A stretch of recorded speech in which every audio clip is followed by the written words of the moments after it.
At a bustling airport terminal, the sharp echo of a security officer's voice cut through the usual hum of travelers. "Sir, you need to step away from the casket." A Marine in full dress blues stood motionless beside a flag-draped coffin, his eyes unwavering, his posture unbroken.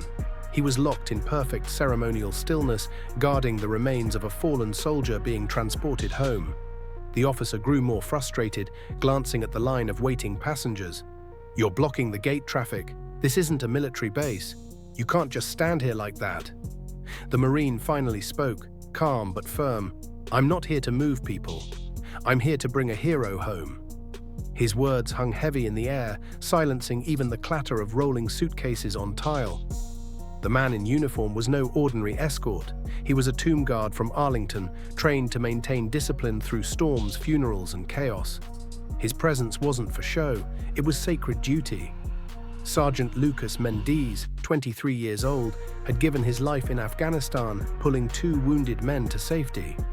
The Marine had served with him and volunteered to accompany him home, honoring the promise he made before his last deployment, that if anything ever happened to him, someone would stand beside him every mile of the way.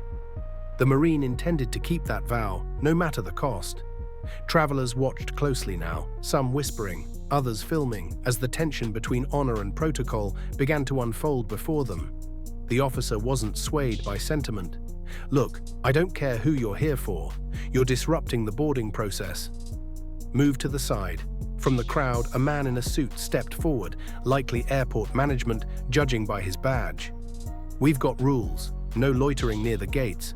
I'm going to have to ask you to relocate. You're drawing a scene." A woman nearby gasped softly, clutching her daughter's hand. The child whispered, "Mum, is that a hero's flag?" Her mother nodded, eyes glassy. Still, the Marine didn't budge. He didn't flinch or shift. His training kept him rooted, unmoved by frustration or authority.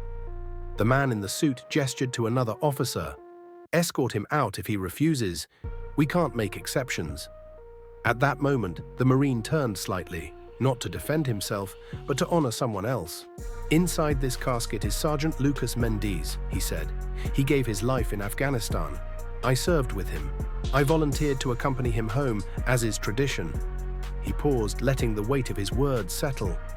He asked before his last deployment that if anything ever happened to him, someone would stand beside him every mile. "I intend to keep that promise."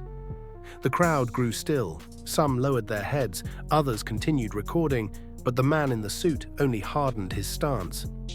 "I don't care what tradition says. This is an international terminal. You are not military police. You do not have jurisdiction here. Stand down." Then a slow, trembling voice rose from behind the barrier. "Then I suggest you let him do his duty." A woman in black stepped forward, her face pale, her hands shaking. "Because the man in that casket is my son." Tears streamed down her face, but she stood tall. "That Marine held my hand when the officers came to my door. He folded the flag at Dover, and now he's keeping watch. You don't get to tell him to move." Silence fell over the terminal.